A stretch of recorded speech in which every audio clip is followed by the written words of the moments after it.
3, 2, 1. This is our Unit 8 overview. John Kleinig, the professor of philosophy at John Jay College in New York and director of their Institute for Criminal Justice Ethics, brings us this chapter on liberty and security in an era of terrorism. Since 1987, Dr. Kleinig has been the editor of Criminal Justice Ethics, and he's authored 6 books and over 100 articles on the topic. So he's very well qualified, once again, to bring us this particular chapter. Now, the war on terror, quote unquote, has resulted in many changes to the moral mandates of the criminal justice profession. We've already discussed some of the concerns surrounding an over-militarization of the police, and in this unit, we're going to examine a somewhat related issue of the erosion of civil liberties and the threat to personal freedoms imposed by this so-called war on terror. Governmental actions that would have been considered outrageous in the years prior to 9/11, such as those authorized by the U.S. Patriot Act, for example, seem commonplace and in some cases totally acceptable today. But is that a good thing? Is giving up our liberty in exchange for security in the best interest of our country and us as individuals in the long run? As Ben Franklin is often quoted as saying, a people who would give up a little liberty to gain a little security will ultimately lose both. Like Franklin, our author recognizes this inherent tension between liberty and security. Since our founding, Americans have used the word liberty as a rallying cry. Even our own Colonel William Moultrie at the pivotal Battle of Sullivan's Island, right here in Charleston Harbor, had the word liberty, along with the now famous South Carolina crescent moon, which is likely not a crescent moon at all, but that's a discussion for another day. But he had that emblazoned on the flag, which he had especially commissioned for the war against the British. And we use the word liberty along with the word freedom to justify our incursions into Afghanistan and Iraq with titles like Iraqi Freedom and Operation Enduring Freedom. And we use them as a metaphor for Americanism during holidays, political rallies, and the like. But what does the word liberty really mean?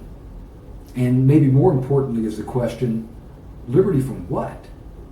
Our founders would have been able to answer that question instantly. They were consumed with a passion for individual liberties. That's what our fight for American independence was all about. And they would tell you that it's liberty from government, a government that for whatever reason had become oppressive or tyrannical. That's why we have constitutional limits on governmental power built in at so many different levels within our system of federalism. Now, while recognizing that some liberties are more essential and more valuable than others, the metaphor of a set of scales or a balance is often used to illustrate the relationship between liberty and security. I've used this same illustration for years when teaching constitutional laws to police officers. In evaluating the reasonableness of a police action, the courts have traditionally looked at the balance between an individual's expectation of privacy on the one hand, the right to be left alone, and the government's legitimate interest in fighting crime and ensuring public safety on the other. So in a scenario where an individual's expectation of privacy might be somewhat low and the government's legitimate interest in fighting crime might be rather high, the scales will tip in favor of the government. On the other hand, if the government's legitimate interests are somewhat lower in terms of their weight and strength, and the expectation of privacy of the individual is higher, the scales are going to tip in favor of the individual liberties. Now, in the case of homeland security and counterterrorism, the same metaphor can be used to show the balance between liberty and security. Although it may be an imperfect illustration and a somewhat oversimplification. But in other words, when security is increased, liberty is diminished, and vice versa. While the government certainly has a legitimate interest in preventing terrorist attacks, the consequent erosion of individual and collective liberties has to be considered. Social contract theory espouses a limited delegation of certain individual rights and responsibilities, such as security and protection, to the civil society or to government for the collective good of the community. In this context, security is not just a preferred state of existence, it's an essential condition for living life to its fullest potential.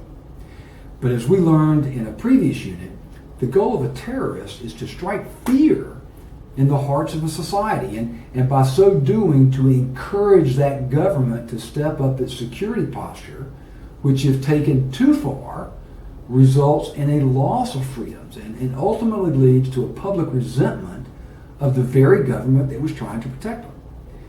As criminal justice professionals, we understand that this is a real danger anytime we implement aggressive, proactive law enforcement strategies. It's the water and fertilizer analogy that I've used with you before. The term national security is a much overused and perhaps far too often abused term that is used to justify increased governmental actions aimed at countering terrorism, crime, or some other perceived threat. I think it's ill-defined at best. In the past, it primarily referred to the protection of national sovereignty by guarding our borders against an attack or an invasion or some attempt at conquest. But now, in the post-9/11 world, it's often used to suggest protecting a way of life, a much broader and somewhat cloudy definition with more personal liberty concerns attached to it. When evaluating the security measures and the accompanying restrictions on liberty that are necessary to preempt a particular threat, the nature of the threat, the likelihood of the threat, the effectiveness of any proposed security measures, and the impact on personal freedoms must all be considered. Many commentators have made the case that our response to the attacks of 9/11 and the resultant security threats since then have actually increased the risk of a terrorist attack rather than decreased it. Now, a strong case can certainly be made for this point of view. So to have a reasoned response to a particular security threat, you must understand the nature of terror and the nature of terrorists. That's why we spent so much time in this course studying the motivations and tactics. Failure to do so can easily result in a counterterrorism response that is itself terroristic in nature. Of course, this whole process is complicated by the fact that it's impossible to fully assess a security risk before the attack. And when politics are involved, as they invariably are, because politicians are the policymakers when it comes to homeland defense, the process can be corrupted by partisanship and other political agendas. That's why, in their wisdom, our founders enshrined certain liberties and constraints on government authority in our Bill of Rights.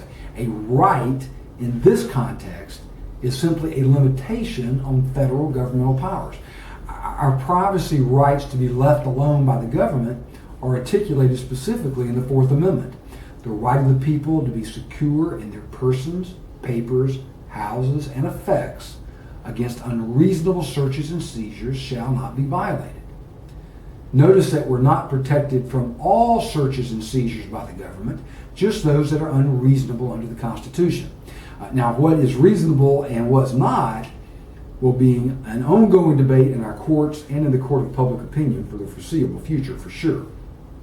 That's why the recent widespread surveillance of electronic communications by our National Security Agency has generated such interest and, in my opinion, some justifiable outrage.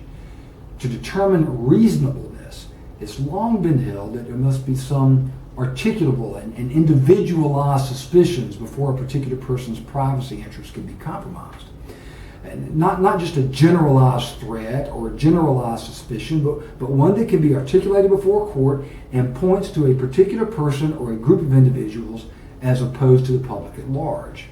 So to justify a greater degree of intrusion, the government must, or at least should, be required to balance those acts against measurable and realistic risk. And just because additional threats exist does not necessarily mean that greater controls are going to mitigate them. The efficacy of a particular strategy at diminishing a particular risk has to be factored in. Arguments can be made that it was not the absence of controls that led up to 9/11, but their lack of effectiveness. Also, unintended consequences associated with any security action plan have to be evaluated and taken into consideration. Increasing government control adds to its power, and power can be abused. So any increase to security that constrains liberty must be scrutinized to be sure that the trade-off is worth it, or otherwise it can't be defended. In a perfect scenario, security would produce liberty, and liberty would support security. But in the real world, there are various levels of trade-offs and sacrifices that must be made. I'm reminded again of James Madison's comments in the Federalist Papers that justice is the end of government. It is the end of civil society. It ever has been and ever will be pursued until it be obtained or until liberty be lost in the pursuit. A slight change in wording brings it into the realm of our discussion on Homeland Security. Security is the end of government. It is the end of civil society. It ever has been and ever will be pursued until it be obtained or until liberty be lost in the pursuit. In our pursuit of security, let us be ever mindful of protecting individual liberties, lest they be lost forever.